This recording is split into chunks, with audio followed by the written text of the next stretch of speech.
Rajasthan, and with all the talent of our college. This was Archana and group who performed. Requested to join for the dinner as per their convenience.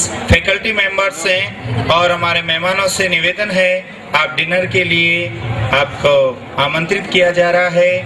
Please take your dinner. And now Sagar and Rajat, अगर आप मेरी आवाज सुन रहे हैं तो please Sunit Patidar सर से contact करें. Sagar and Rajat.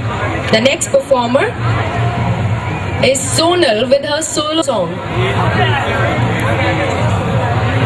Sorry, Mr. Sonal with his solo song.